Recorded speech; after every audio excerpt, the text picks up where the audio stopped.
Well, hello and welcome to Politics Today live on Channels Television. I'm Kayode Okikulu in Lagos. Well, there's so much to deal with today in the polity, but it's not just in Nigeria. It's across the world. Inflation, rising cost of living, disaffection with government, not to talk of conflicts here and there. So leaders are faced with multifaceted challenges, but that's why they're in positions of authority to deal with those challenges. No excuses. And tonight, we'll take a look at one of the major challenges confronting governments in Nigeria, easing the economic squeeze, particularly on the vulnerable. What are the issues at stake? Will the federal government and even state government be able to avert a nationwide shutdown? Those are some of the issues on the table tonight. But first, let's begin with a brewing issue that concerns Nigeria's seat of power. That's the nation's capital, Abuja. The senator representing the Federal Capital Territory, Senator Eti-Osa, has taken a swipe at the recently appointed mandate secretaries into FCT Minister Nyesom Wike's cabinet. And she says it is disturbing that persons who have not lived in the nation's capital and are alien to the terrain have been appointed to oversee its development, especially in critical areas. Well, she was speaking at a news conference shortly after the Elections Tribunal reaffirmed her election. And she said it was unfortunate that such people will learn on the job. But then she also promised to partner with the minister in key sectors.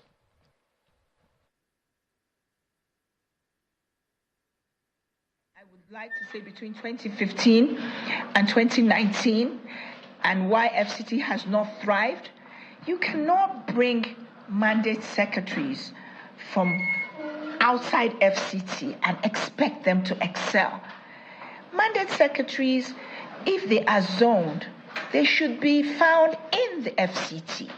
You can find every zone in FCT people who have lived here for several years, who are politicians or bureaucrats in the FCT. That is necessary. I remember I was speaking to the mandate secretary of Agriculture, or one of them, 2016 or 2017, he didn't even know where Kwali was.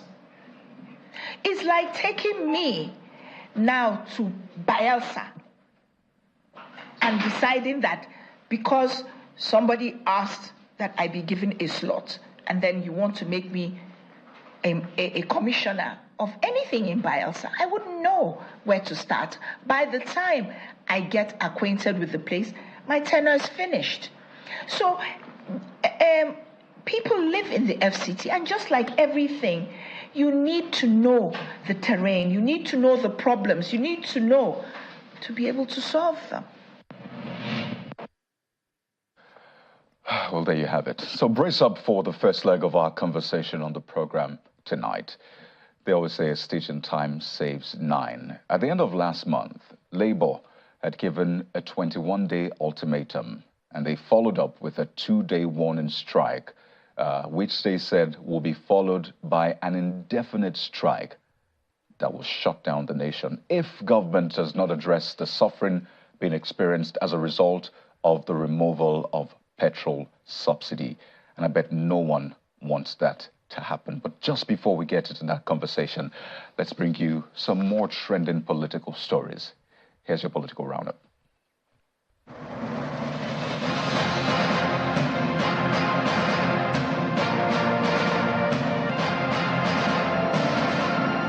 The Lagos State Governor Babajide Sanwo-Olu has sworn in 37 new commissioners and new special advisors as members of the State Executive Council. Speaking during the ceremony held at the Government House Ikeja, Lagos, Governor Sanwo-Olu charges the new commissioners to take their roles seriously and render their services in the interest of the people. Yobe State Governor Mai Mala Buni has declared his administration's zero tolerance for resource wastage and the misallocation of funds that could undermine his efforts in improving the residents' quality of life. Speaking during the swearing-in ceremony of 9 newly appointed permanent secretaries at the Government House in Damaturu, the governor urged them to work with the commissioners to ensure collective achievements in the state's governance and development goals. You are therefore expected to add value from your wealth of experience to the civil service for government to achieve its set goals and to efficiently and effectively deliver the required services to our people. Former legislators in the Bayelsa State House of Assembly have endorsed Governor Doediri's bid for a second term in office. The ex-lawmakers under the aegis of the Bayelsa Former Legislators Forum passed a vote of confidence on Senator Diri during a courtesy visit to the government house in Yenagoa. In his response, the Bayelsa State Governor, Doediri, expressed his appreciation for his endorsement, noting that it would spur him to do more for the state. I want to let you know that that's a very big motivation for this government to continue to do more. First of all, to keep the peace and the unity of this state. Secondly, to tackle the developmental challenges of our state. And ahead of the November 11th off-season governorship elections in Bayelsa, Imo, and Kogi states, the national chairman of the African Democratic Party, Mr. Ralph Nwosu, is calling on party members across the affected states to support the governorship candidates of the party. Speaking at a news conference in Abuja, Mr. Nwosu expressed the determination of the National Working Committee of the party to work hand in hand with the state campaign councils to ensure victory for the party. For the last 20-something years, Nigeria doesn't have any local government. Without local government, there's no grassroots development. Development goes from the grassroots. It's bottom up.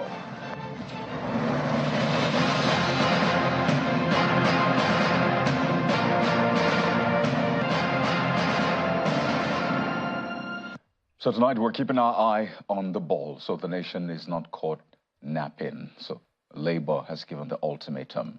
There's meant to be negotiations going on between Labour and the federal government. While Labour may be speaking for government employees, what about those not employed by government, who, by the way, are way more than civil servants? So let's get a rounded angle to this one. Let's get more sides to this debate. And we're joined on the program by Mr. Adewale Smart Oyinride, who is the Director General, Nigeria Employers Consultative Association, NECA. He joins us live from our Abuja studio.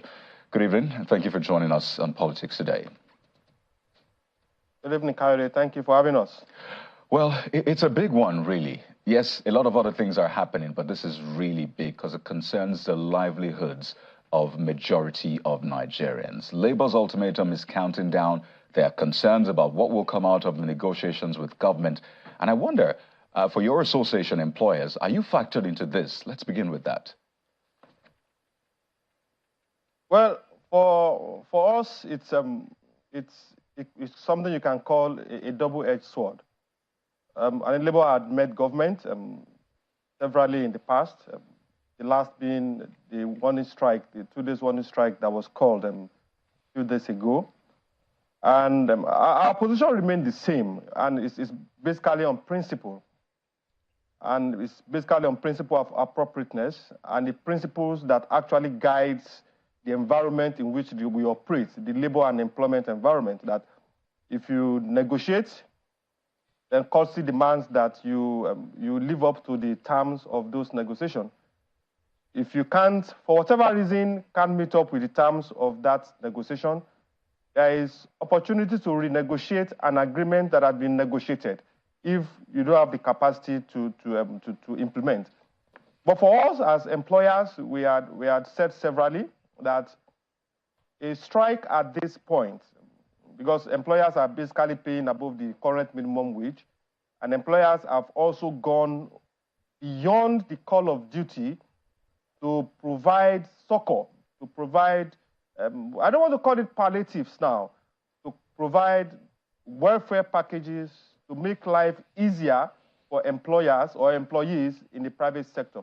Notwithstanding the fact that employers are currently bleeding, notwithstanding the fact that employers are currently challenged and also facing multidimensional issues as regards operation. But we've done significantly well. And the president also alluded and commended employers in his broadcast in August that we've done quite well. Employers have come up with schemes. Some have increased allowances. Some have basically reduced salaries. Some have come up with working from home arrangements to reduce the pressure on employees. So employers, notwithstanding our challenges, we've done significantly well. Now, a strike at this point will do 2 to 3 things. One, it will compromise the ability of employers to meet its obligations, not only to government to meet its obligations, even to workers. Now, when you go on strike, which is part of the rights of workers, but for us, the fundamental issue is this. Your obligation to government in the context of tax payments, normally it doesn't go on strike and is not suspended during the time of strike. Your obligation or employer's obligation to credit to the banks and those that have lend a business capital, interest payment is not also suspended during the time of strike. Sometimes salary payment is expected not to be suspended during the time of strike. So for employers, it's double jeopardy when strike is called, especially when we are not the protagonist, when we are not the antagonist. And that remains our position, that government should do whatever is necessary to avert the strike. And if the strike should happen, it will be counterproductive for the economy, counterproductive for workers themselves, and also counterproductive for employers. It appears this might be a catch-22 situation. A strike might, of course, as you said, cause a reduction in productivity. But at this time right now, with the removal of subsidy, with shrinking income, disposable income, inflation, people are saying it's even difficult to be productive in the first place. So let's speak to this point. As employers, as I said earlier, you employ way more than even government. I'm talking about the Association of Employers with, businesses from perhaps the nano, micro, small, medium, all that. What will be your demands, if I could use that expression, from government in easing the conditions? Because I imagine even for doing business, it is tough, not to talk of people who are employees getting by. Well, for us, we have, first of all, tabled our request, immediate request to the government on the short-term, medium-term, and long-term request of organized businesses to ameliorate the current challenges that we are currently facing. And those challenges are there for everybody to see. We said organized businesses currently pays over 60 different taxes at both the federal, state, and local government level. Over 60 different taxes. No business survives with that kind of burden. And there are also so many bills at the National Assembly, from the Ninth Assembly, over 21 bills that also has components of employer will pay 0.5%, 0.1% to fund one agency or the other. We have the VAT on AGO, on diesel, currently being proposed. Those are burdens that we have passed to the federal government. And we are glad that we got a response through the inauguration of the Presidential Tax Reform Committee headed by Taiwo Oyedele. Beyond that, we've also communicated to the government to deal decisively with the issue of forex, which is spiking cost of production. So while we do that, we've also appealed to government that whatever you need to do in ameliorating the burden of employees in the public sector, that government should do. Now we have the 5 billion naira shared to states. We have the sharing of rice. Is that sufficient? Absolutely not. Is that a step in the right direction? It is a step. Because you have to understand the nexus between consumption and then production. For us, 5 billion, if well spent, moving into a state economy, will trigger some level of consumption, which will also flow back into production. Because the money that will be shared to Nigerians, whether the most vulnerable, the not so vulnerable, and in fact, we are all vulnerable basically at this time. But the 5 billion that will be shared to those that are called vulnerable, they're not going to eat it as food. They probably use it to buy something, use it to buy consumables, which also feeds into the production system. And as production continues, businesses are in a position to produce for employees and Nigerians to also buy. As I said, is the current effort, is it sufficient? Absolutely not. Government basically need to do more to ameliorate the challenges that Nigerians are facing currently. So some weeks ago, the president gave that speech where he made some promises, put some timelines to it as well. And I'd just like to get specifics, particularly for businesses, if there's been any movement in that area. There was a promise of, the MSME support financing in the sum of 125 billion naira to be allocated to MSMEs and the informal sector. There's also the 75 billion naira startup intervention proposed for 100,000 startups and MSMEs. These are generally targeted at, employment creation ventures. Has there been any activity in that area? Have you heard anything? Is there any chatter whatsoever that you're hearing? Well, none to our hearing for now, none to our knowledge for now. When the pronouncement was made by the president, at that time, there was no minister.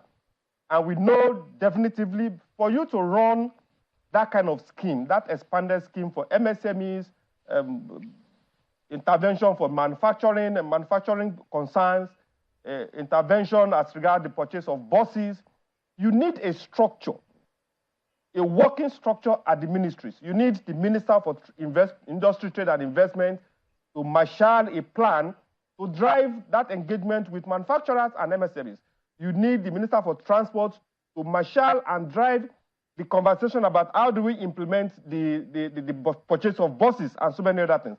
At the point where the president made that comment, where he made that pronouncement, no ministers was on ground. And fortunately, we had ministers inaugurated a few weeks ago. And the expectation, and what we have done now, or what we are doing now, is to proactively engage those ministers in all ministries so that the implementation or the framework for implementation can start immediately.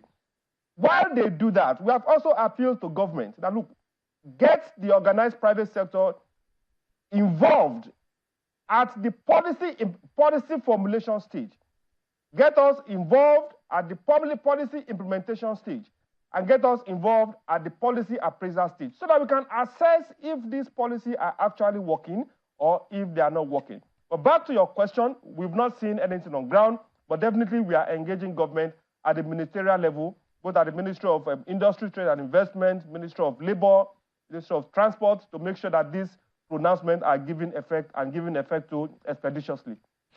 So clearly there's still a lot of work to be done, and really time is of the essence. Absolutely. Subsidy has been removed for months now, and for a lot of Nigerians, things have to be done yesterday and not today. But just a quick one. I've heard time and again, even employees asking, will the palliatives get to us? Are we going to be a part of these palliatives that will be shared? You talked about the 5 billion allocated to state governments. And I wonder if, NECA is also planning to key into that, the palliatives. Is that something you're hoping that NECA might get a share, or employers generally might get a share of the palliatives? Perhaps that answers a question that a lot of employees have on their minds tonight. Yeah, for employers, the definitive request is, let's deal with the policy issues.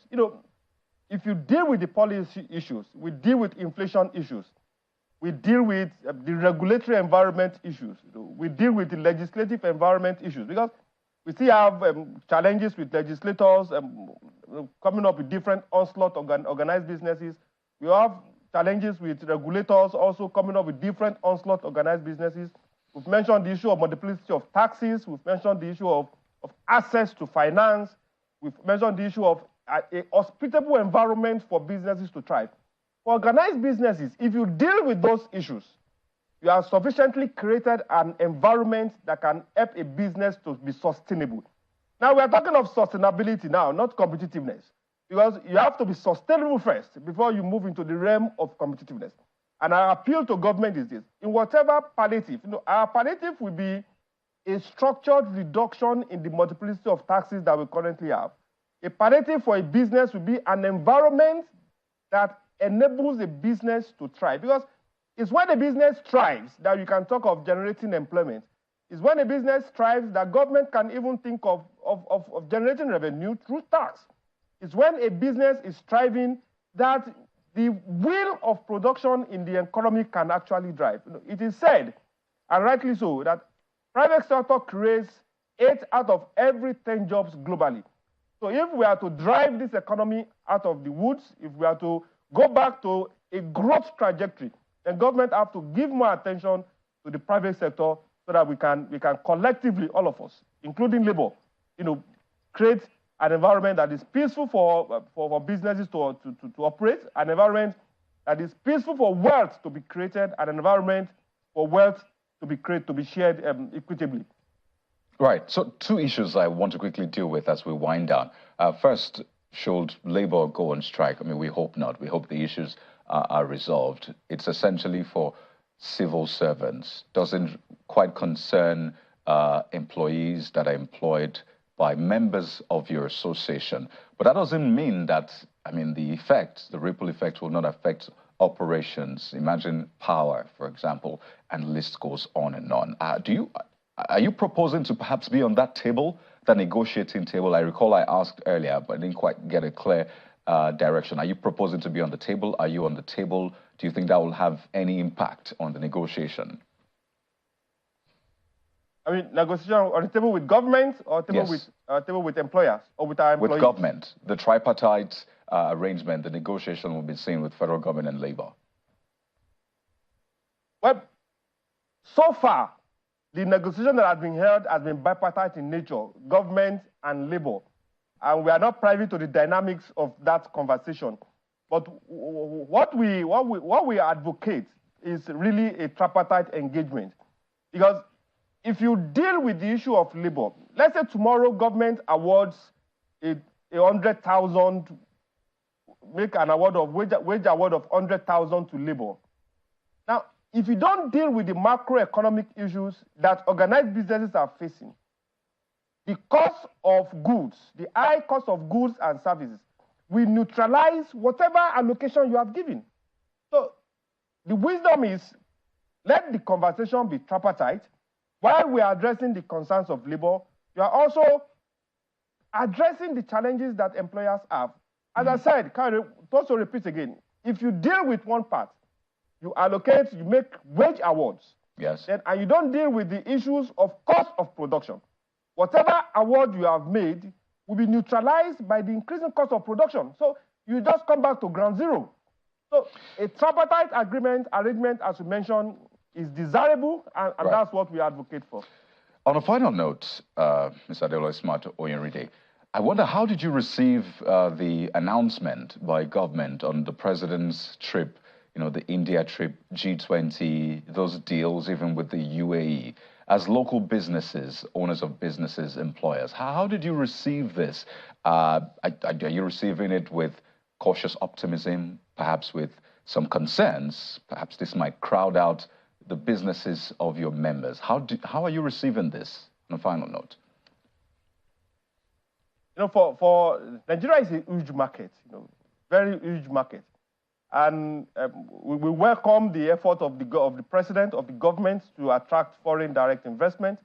We welcome the efforts to bring in more investors to this country, which is needful, really. But our main concern is this, and we have also communicated at different fora. Let the president spend many months in different countries attracting investors. If we don't resolve the current issues that are bedeviling or stifling organized businesses, those businesses that will come, they will face the same challenge, the same problem that we have created, the same contradiction that exists in the system, they will face the same. And the same way that we have businesses shutting down, divesting out of this country, those businesses will probably also face the same challenges. So it is nice, awesome, beautiful that we are attracting foreign direct investors, but we also want the government to deal with the contradictions in the economy, the contradictions and the challenges that organized businesses are facing. If not, we will make much progress with those investors. And come to think of it, just a last shot for me. For an investor to bring his capital to this country, it might get a dossier from the Ministry of Industry, Trade and Investment.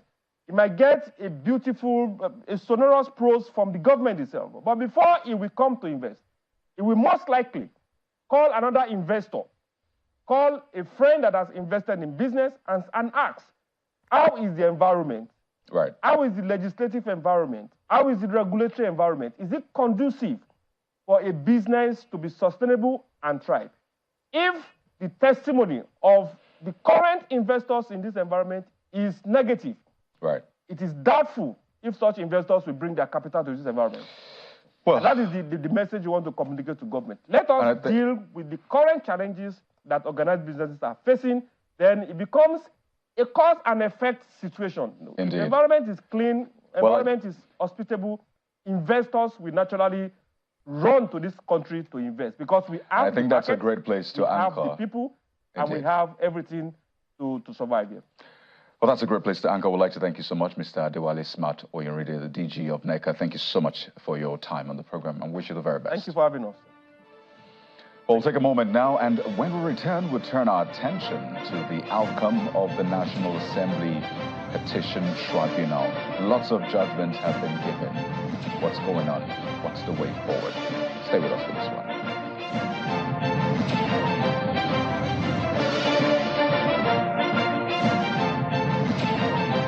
Hello, this is Premium Pension. How can we help?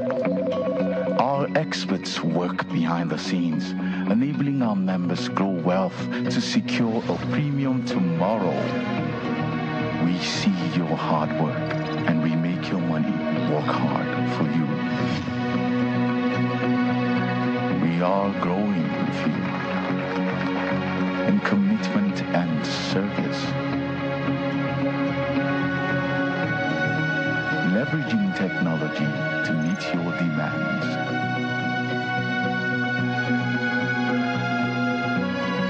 Secure your future and pave way for the next generation. Embracing diversity with firm roots across the 36 states of Nigeria and the FCT. Premium Pension. Active today, premium tomorrow.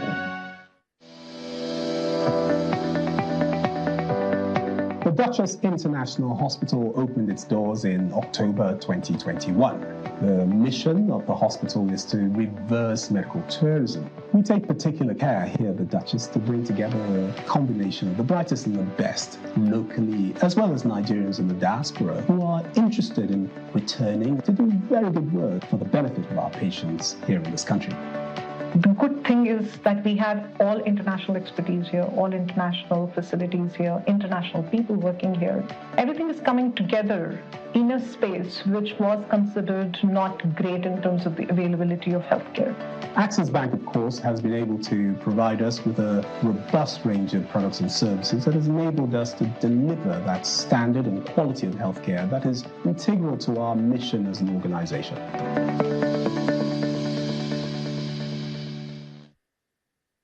Heading home from work, in the busy traffic, your car breaks down. Car horns blast. Your car is pushed aside. You call for help. Phone battery blinks and dies. You take a cab. Few miles, tire bursts. What a day. Frustrated, sweating, and tired. Nearing home, darkness envelops the street. Wow! Just one house is bubbling with life. Brilliant lights, loud music, smiling wife, all welcome you.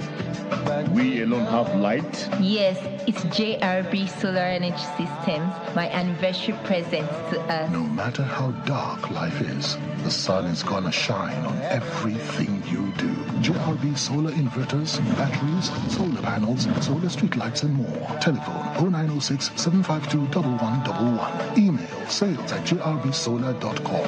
JRB, the sun is gonna shine on everything you do. For many years, we have secured and beautified your buildings with all security doors. And now, introducing Watson Time German, Israeli, and Turkish doors. Visit any of our factories, reach our distributors nationwide. Think doors. Think Watson Time doors.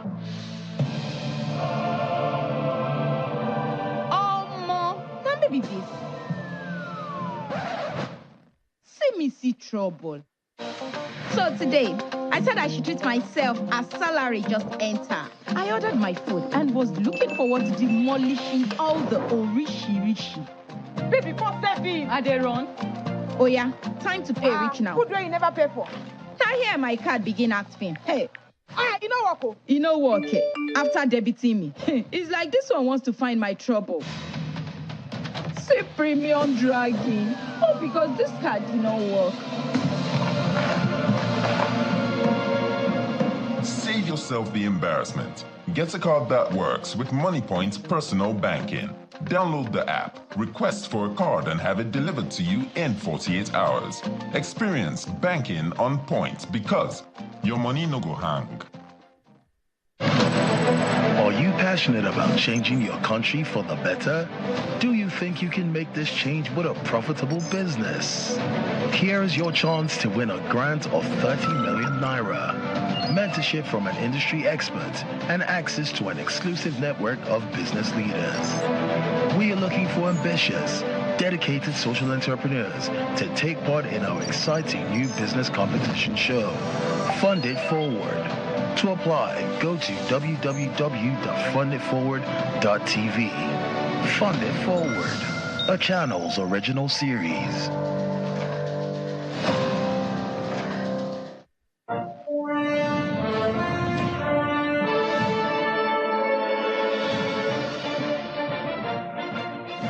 Well, welcome back. Let's now turn our attention to the series of National Assembly Election Petition Tribunal judgments. Now, one of the prominent upsets is that of Eti-Osa federal constituency in the nation's commercial capital, Lagos. The tribunal sitting at the Tafawa Balewa Square nullified the return of Honorable Thaddeus Attal of the Labour Party as the duly elected member of the House of Representatives for that constituency. And the court ordered INEC to conduct a supplementary election within 90 days in 32 polling units where elections did not hold. But these were the results as announced by INEC for the three major candidates in that election, which was conducted months ago. And you see a breakdown for the Labour Party, which was declared winner at that time, over 24,000 for the People's Democratic Party's candidate, over 18,000, and of course, for the APC's candidate, over 16,000 votes.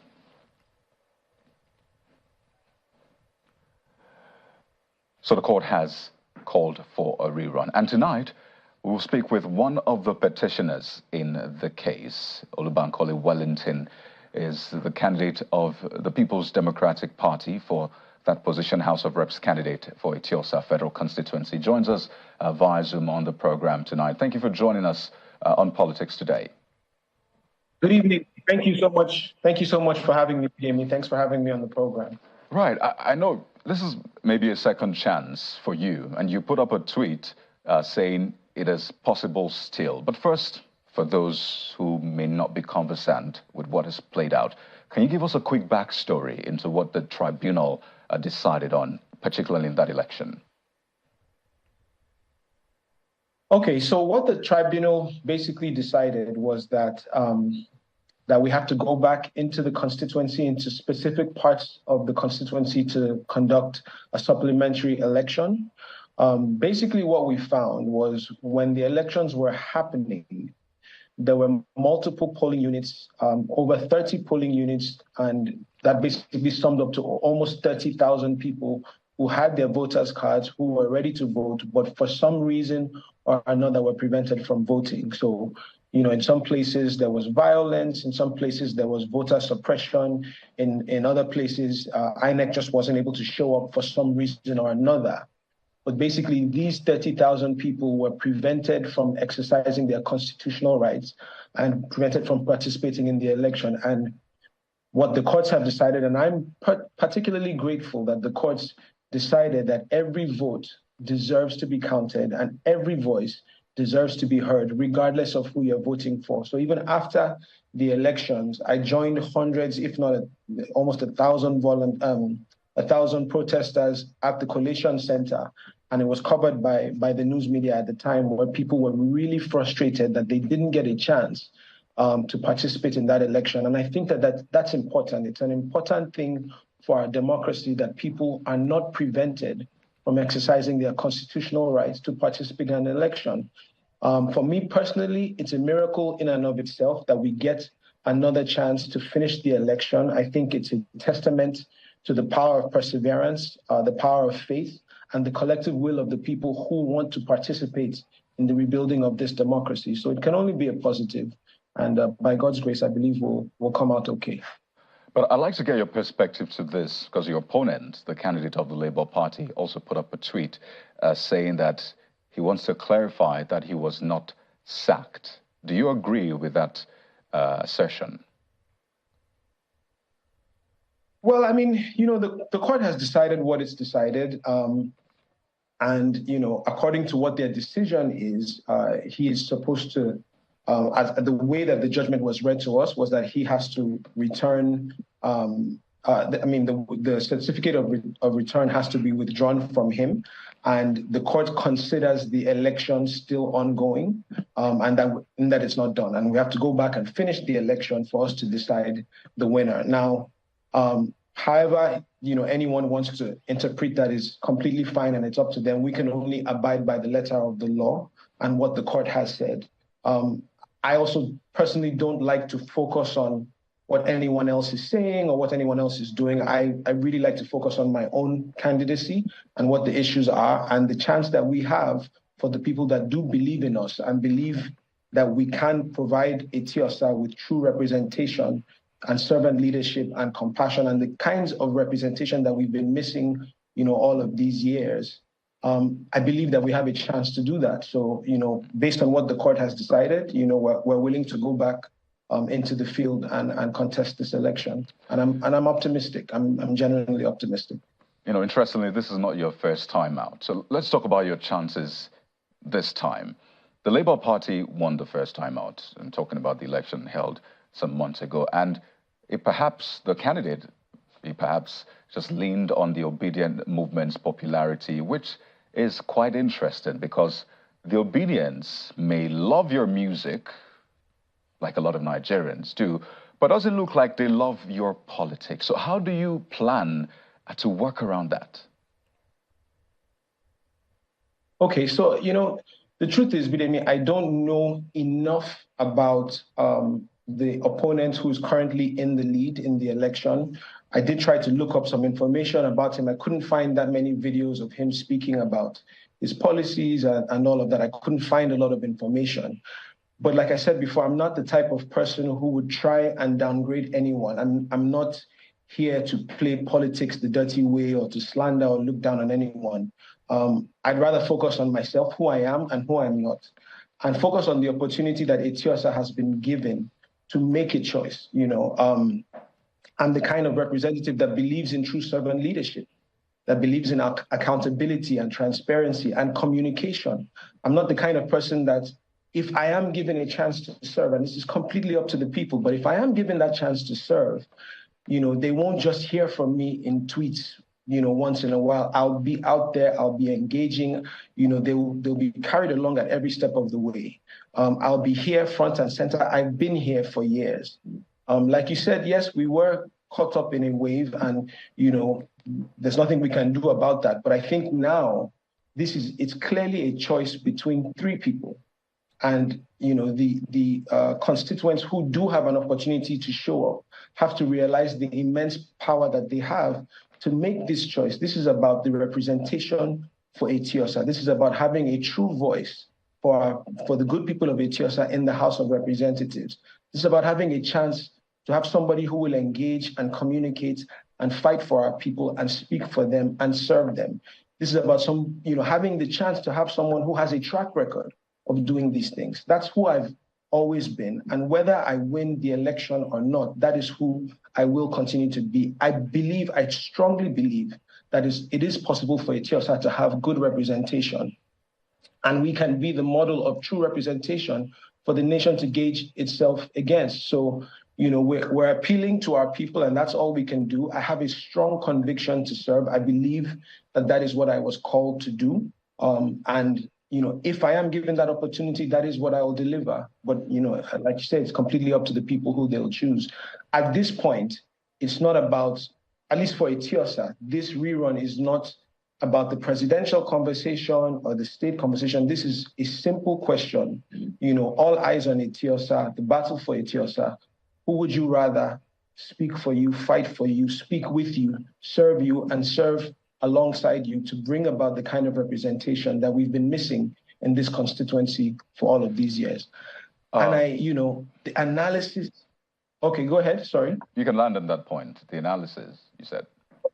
So the analysis says that we stand a very good chance of turning this thing around, because the areas that they happened to prevent the election from occurring happen to be some of the strongest areas that I have. It's where I've done the most community service work. It's in Ogombo, it's in Ilado, it's in Aja, in Shangotedo, it's in the parts of Eti-Osa where I am particularly strong, where we have true believers, true supporters, thousands of volunteers, people who really connect with our values and our vision for what Nigeria can be and what this constituency can be.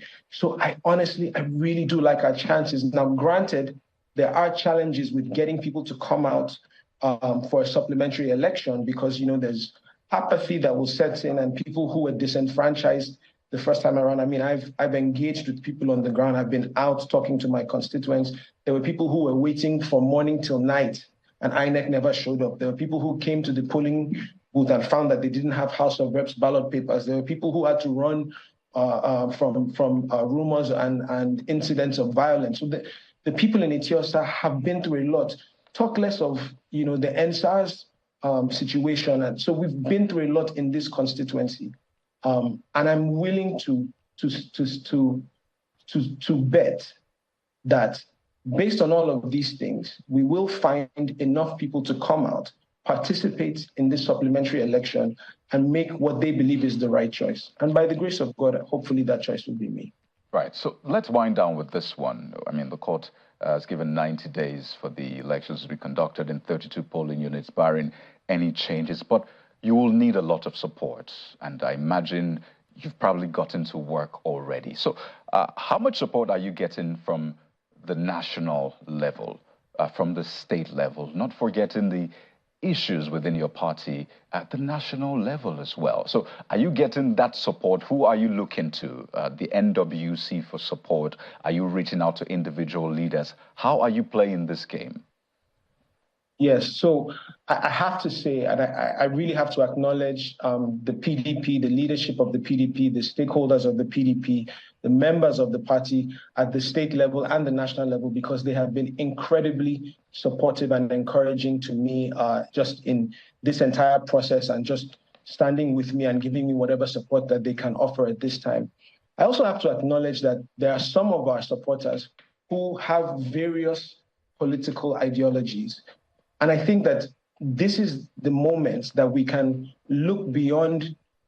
This is not an election just for the PDP and for the people who have been incredibly supportive in the PDP, but this is for anybody who shares a like passion for what we believe that Nigeria can be. And at the end of the day, if I do become the representative, I'm not the representative just of my party. I will be the representative for the whole of Eti-Osa. Right. And so we are, we were reaching out across the aisle to say, I'm willing to work with anybody who wants a better country, anybody who wants a better constituency.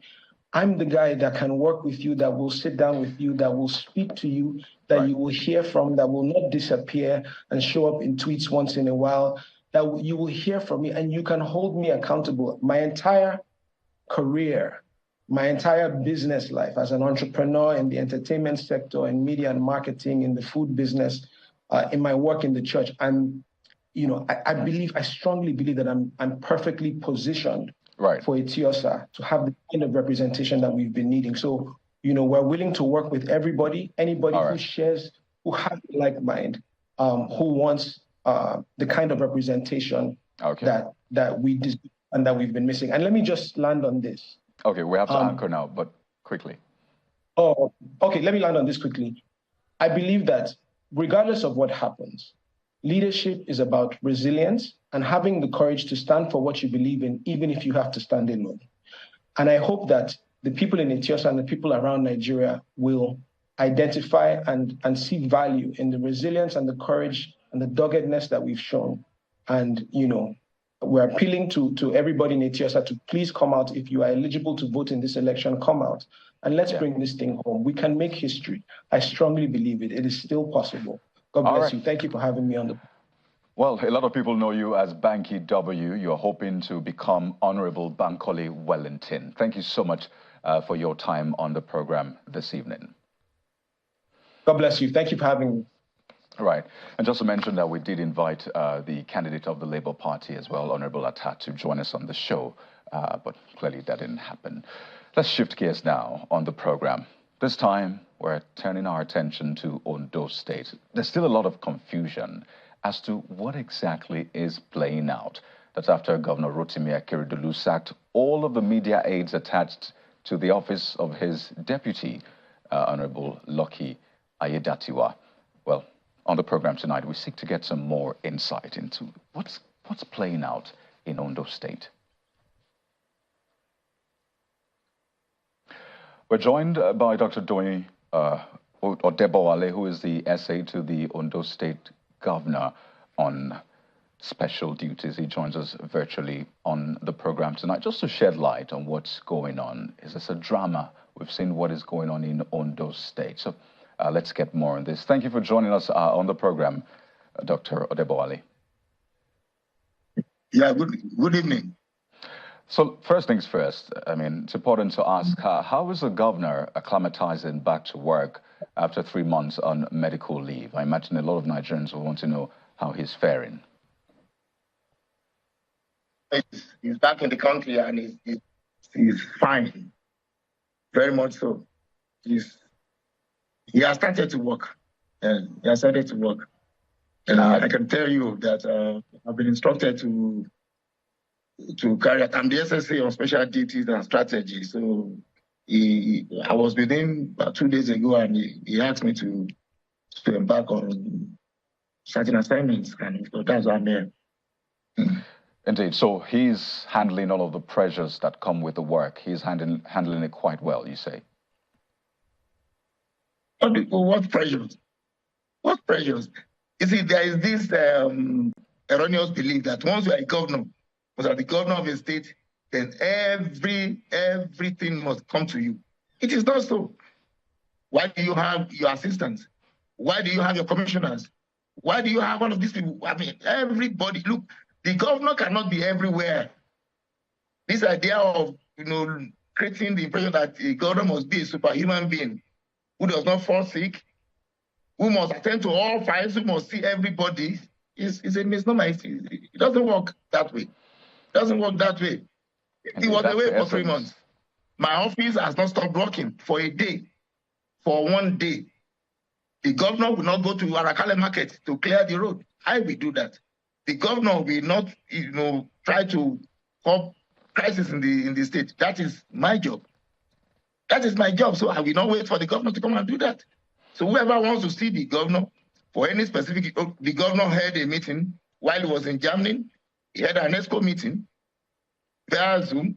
We should avail ourselves of the benefits of, technology too. People should stop being hypocritical. The governor received members of ESCO. Indeed. At his office in Ibadan. That's the essence of delegation, anyway. Yes. Right. Pardon me.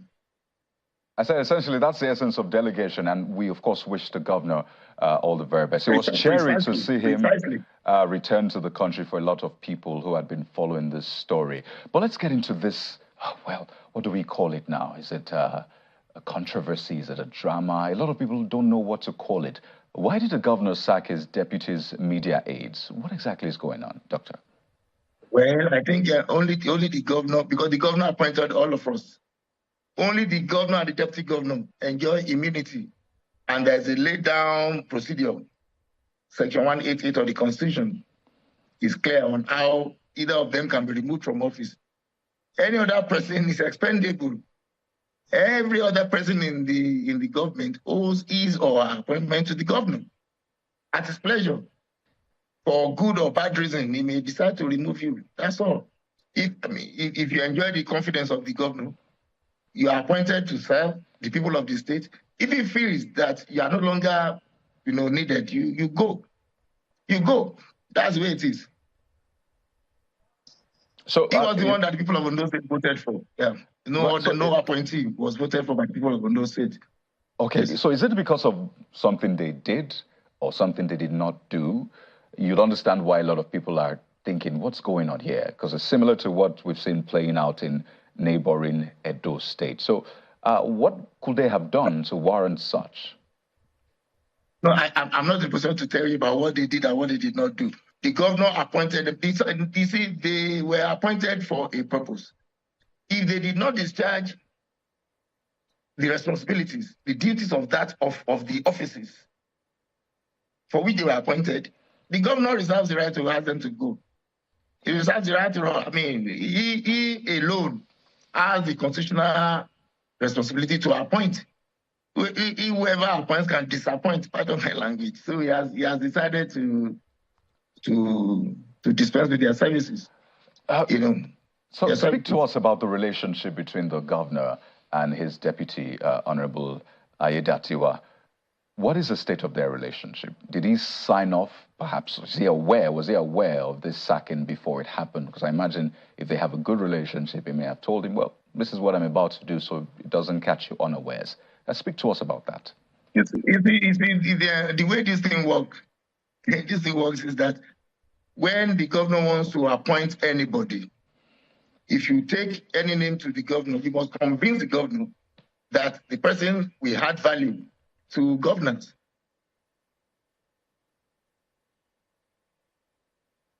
The person is a person that should join us, and of course, if he feels otherwise too, then there's no, I mean, he doesn't owe anybody any explanation as to why he wants to do. Talking about the relationship, I know that the governor and the deputy still met some 2 days ago, and there's no problem at all.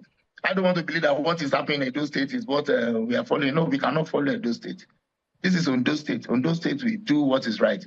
The primary purpose of governance, is the welfare of the people. We must serve the people. We must relegate politicking to the background. So the governor is not interested in this petty politics that people who have reduced the whole state to in his absence. Yeah, I can tell you for free. Yes, when it was away, there was little of governance. I can tell you, little of governance when it was away. Yeah, people wanting to contest, they want to be governor, they want to be this, they want to be that. It is within their right, but they were distracting us. They are distracting us. And they were recruiting people to be distracted. They were distracting us. So the governor is not petty. It's not petty. So, very hardworking. He was in Germany. He was asking people questions about things. He was sending transformers. He was calling them to go and fix it, to go and do that. So, contrary to the erroneous impression being conveyed that he was seriously incapacitated. He was this, he was that. Now he's back. Right. He's back. Nobody's talking about the shenanigans that went on when he was away. So these shenanigans you refer to, really, you say that it's geared towards the coming elections. And I wonder, really, if the governor... No, I didn't say that. No, I didn't say that removal of press secretaries. No, you said the shenanigans going on was for people who want to recontest. Shenanigans, yes, I said that. And I repeat people did not focus on governance. It's about the election. The governor is not contesting again. And you said very little governance happened. And that was under the deputy governor who was acting in his stead. So they're concerned. So what would we see happen next? Is it a possible impeachment or a relocation? Only he can answer that. Only he can explain. But I tell you, as a member of this government, I was appalled at some of the things that happened. Is the governor against his deputy contesting? Sorry, sir? Is the governor against his deputy contesting in the next election? No, he has not told me so. He has not told anybody so. But I mean, because we are in this state, we know that certain members of this cabinet are contesting. And some people who are outside too want to contest, and that is legitimate. It is legitimate. But what we ask of them is that they should not distract us. They were posting the obituaries of their father and not the governor more than 5 times. Posting the governor's obituary. They wanted power. Power to do what? Not to serve the people. They were overeating the polity. Power, transmit, power. We want money. We want to fund, like that. They created the impression that the governor was not in charge of anything. They picked on the first family, abusing everybody. They cannot deny it. And I'm not saying that deputy governor is, but I'm saying that these people, they know themselves. So no governor will sit down and watch that happen. The people of the state voted for him and not these people. They voted for him and the deputy. Of course, the deputy was picked by him to run with him. They should allow him die first. Right. That's certainly in decent haste. That's certainly not something we wish for. Indeed, that's certainly not something we wish for, Dr. Adebowale. But let's wind down on this. So, if the government is surrounded, if the governor rather is surrounded by such animosity, if I can use that term as you've described it, how does he plan to go on, complete his tenure? What is the game plan here? Because governance is a big picture for the people of Ondo State. The governor of Ondo State, Arakuni Uluwarotimi Akeredolu, SANCON, was the president of Nigerian Bar Association. I was with him. I'm a lawyer too. He was the president of, is the quintessential gentleman of the bar. Ask about Aketi in bar politics. So Aketi will, we are not distracted. We are not distracted, He's back. He's back. Right. He has assumed office. They wanted him to come back. They were abusing everybody. He is back. And whoever does not, if he feels that Dr. Adebowale, does not fit into his new program, I will go back to my charge and bill. What's the problem there? Very interesting way you put it there. What is the fault about somebody being asked to go? They should go. The government wants them to go, let them go. Right. I would like to thank you so much, Dr. Doyin Adebowale. I know a lot of people also know you for your activism. He's the SSA to the Ondo State Governor on special duties. Thank you for your time. I will wish the governor the very best, sound health, and all of the best. I thank you very much for having me. I thank you for having me. Thank you very much. Well, that's been the package for tonight, everyone. Thank you for watching. I'm Kayode Okikilu. We're back again tomorrow with more fresh political stories. Good night.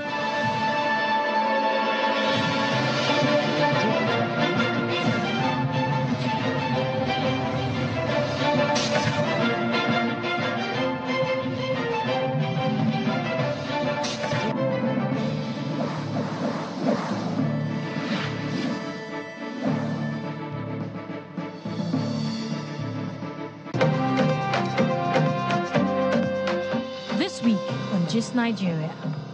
We look at Nigeria's democracy through the lens of young people and their hopes for the future. Also, discover the fascinating innovation of Nigerian singer Casey as he fuses Oja, a traditional